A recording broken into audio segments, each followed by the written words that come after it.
Bismillahirrahmanirrahim. Assalamualaikum warahmatullahi wabarakatuh. Kali ini kita kedatangan motor Yamaha Mio JD Besti, yang dimana ownernya ini memiliki keluhan bahwasanya motornya ini lemot ya guys ya, kagak bertenaga nih Besti. Mau tahu penyebabnya apa? Jadi simak videonya sampai habis, jangan di skip dan dilarang ketawa. Di sini ownernya juga membawa part-part sendiri untuk meminta dilakukan pergantian ya guys ya. Oke, karena pengen sekalian servis rutin, jadi di sini kita akan melakukan pencopotan pada bagian perinjeksiannya guys. Kita lakukan pencopotan pada throttle bodinya terlebih dahulu, dan mari kita lihat kondisinya sama-sama. Untuk kondisi throttle bodinya ini seperti yang kalian lihat, sudah burik ya guys ya. Modern nggak lo? Kita pisahkan terlebih dahulu antara intake dan throttle bodinya supaya kita bisa lihat lebih detail ya guys ya. Dan untuk kondisi intake-nya ini memang sudah cukup burik ya guys, tapi tenang, nanti kita bakal lakukan pembersihan ya guys ya. Begitupun juga dengan throttle bodinya sudah cukup burik ya guys ya kondisinya. Jadi langsung saja langsung saja kita lakukan pembersihan pada si throttle bodinya terlebih dahulu dengan menggunakan carbu cleaner. Begitupun juga dengan intake-nya guys, kita lakukan hal yang sama, kita bersihkan dengan menggunakan carbu cleaner supaya kembali glowing seada-adanya kayak komuk gue yang ganteng ini ya guys ya. Mau tahu hasil pembersihannya? Dan ini dia hasil pembersihannya. Throttle body sudah kembali glowing seada-adanya. Begitupun juga dengan intake-nya sudah glowing kembali ya adik. Just geng Jospar. Di sini si ownernya bawa sensor TPS sendiri dari CPO ya guys, dan minta dilakukan pemasangan pada si sensor TPS-nya ini. Langsung saja kita lakukan pemasangan pada si sensor TPS-nya ini terlebih dahulu. Setelah itu kita pasang kembali ke intake-nya ya guys ya. Dan ini dia setelah throttle body sudah terrakit kembali ya adik. Just geng Jospar. Setelah throttle body sudah glowing dan sudah terrakit kembali, tinggal kita pasang kembali ke tempat dimana ia berasal ya besti. Dan ini dia setelah sudah terpasang dengan rapi. Just geng Jospar. Nah, untuk kondisi businya ini sebenarnya masih aman dan udah pakai Daytoni, tapi di sini ownernya tuh udah bawa busi sendiri, yaitu merek Berisik ya guys ya, Berisik, dan minta dilakukan pergantian. Yowes lah, manut wae. Langsung saja kita pasangin si busi barunya ini ya adek. Setelah bagian perinjeksiannya aman semuanya, kita beralih ke bagian kiriannya ya guys. Kita lakukan pengecekan pada filter udaranya terlebih dahulu, dan untuk kondisi filter udaranya ini udah pakai dari Proper Line, jadi tidak perlu kita lakukan pergantian, hanya perlu kita lakukan pembersihan aja nantinya. Kita lanjut ke bagian CVT-nya. Kita copotin dulu bak CVT-nya. Setelah itu kita lakukan pencopotan pada mur-mur CVT-nya secara menyeluruh ya guys ya. Dan kalau udah tinggal kita tarik aja seluruh antek-antek per CVT-annya, dan mari kita analisa CG per CG. Masalah pertama yang kita temukan adalah seal kruk AC ini tuh udah bocor guys, yang mengakibatkan oli mesinnya keluar dan bikin burik CVT, bikin vampir oli, dan bisa bikin slip pada CVT motor juga ya guys. Nah guys, jadi untuk CVT-nya ini tuh bekas upgradean sini guys, bekas upgradean di Johan Garage. Udah lama, lumayan lama, udah cukup lama. Ini masih model lama. Ini semuanya masih aman, secara keseluruhan itu masih aman semua. Mangkok cuman ya debu-debu keburikan aja. Terus ini udah mangkok pakai kartelan juga, udah border mangkok juga. Terus ini juga udah bubutan, udah kerok jalur juga. Kipas pulinya juga udah bubutan. Terus kampas gandanya juga udah pakai Daytona, masih tebel. Dan untuk keluhan masalah utamanya yang lemot itu ada pada si knalpotnya guys. Jadi ownernya ini tuh baru ganti knalpot pakai ada mereknya Arumi bacanya sih, gue nggak tahu.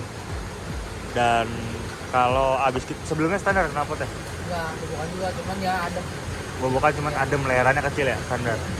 Jadi kan sebelumnya tuh leherannya kecil dan bobokan adem, sekarang tuh leherannya digedein terus dibobok ulang juga guys. Jadi nanti yang jadi otomatis tenaga yang ngebuang itu lebih banyak. Jadi kemungkinan besar tuh motornya nggak lari, karena roller yang sebelumnya ini itu digunakan untuk knalpot yang lamanya guys. Nah nih, makanya knalpot sangat amat berpengaruh sama performa motor tuh karena ini. Jadi nanti secara keseluruhan part-part CVT-nya ini yang kita ganti hanyalah paling slider sama ini aja guys, si rollernya aja nanti kita bakal entengin, menyesuaikan si knalpotnya. Ini berapa nih? Nggak bisa lu ukur 10 gram, woi. gram. Nah, jadi pokoknya nanti kita bakal penyesuaian hanya pada si rollernya aja. Sama yang paling diganti. Dan ownernya di sini udah bawa mangkok sendiri juga dari Proper Racing Line dan minta nanti dipasangin sekalian guys. Ini udah di bor juga, udah di kartel juga. Oke. Pokoknya ini nanti kita bakal lakukan pembersihan dulu. Kita servis dulu CVT-nya, kita bersih-bersih dulu semuanya.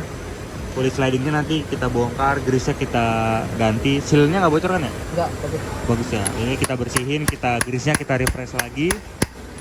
Dan nanti kita bakal lanjut ke proses selanjutnya guys, oke?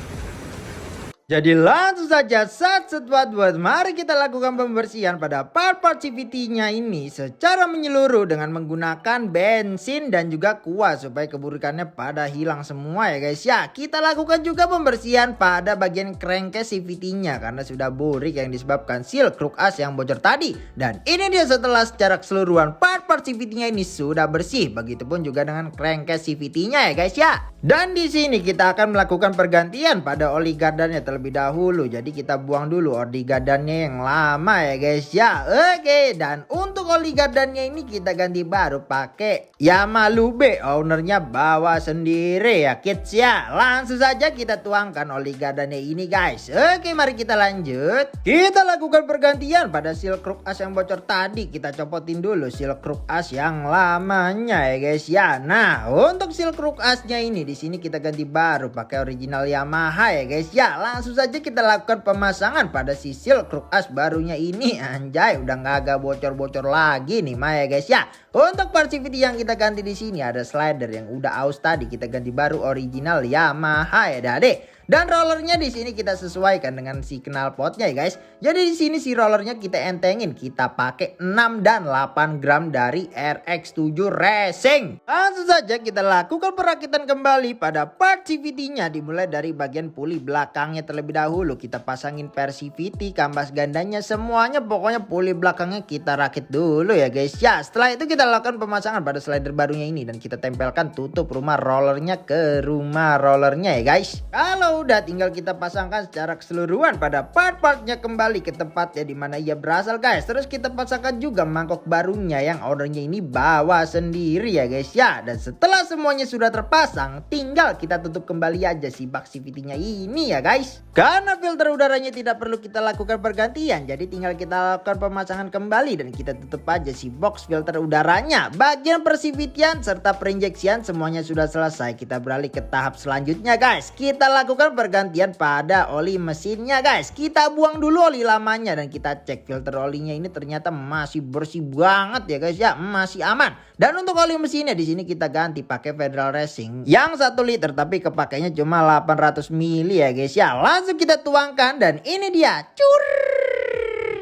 ora sepele. Setelah semuanya sudah aman, langkah terakhir tinggal kita lakukan scanning ECU untuk mengecek kerusakan sensor-sensor pada motor ini. Lanjut kita baca kode kerusakannya dan tidak terbaca dan tidak ada tanda-tanda kode kerusakan pada sensor-sensor motor ini guys. Dan pas kita cek sensor TPS-nya pun juga masih aman, gak ada yang error. Jadi tinggal kita lakukan pemasangan pada jok serta body-body yang sudah kita copotin tadi. Dan langsung saja kita lakukan apa? Kita lakukan test drive.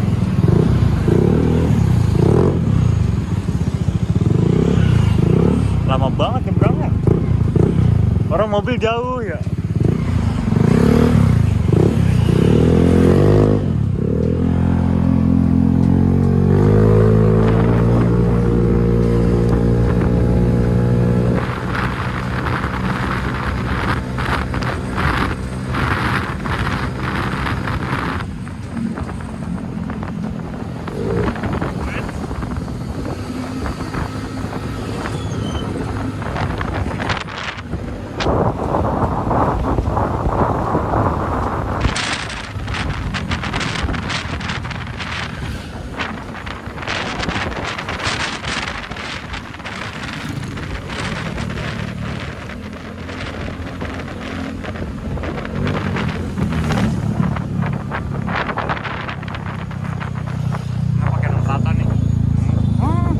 aku udah potong ya. Gitu.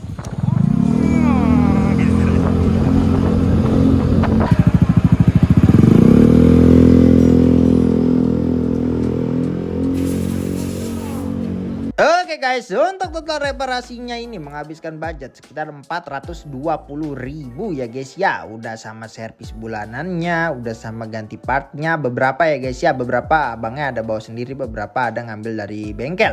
Oke, mau dibuat konten apa ke depannya? Komen di bawah ya. Jangan lupa like, komen, dan share. Dan juga subscribe ya, dan nyalakan loncengnya supaya lu pada tahu pas gua lagi upload video Josking Jospar gua. Nggak lu klik loncengnya, gua gedik lu. Thanks for watching dan salam Josking Jospar. Wassalamualaikum warahmatullahi wabarakatuh.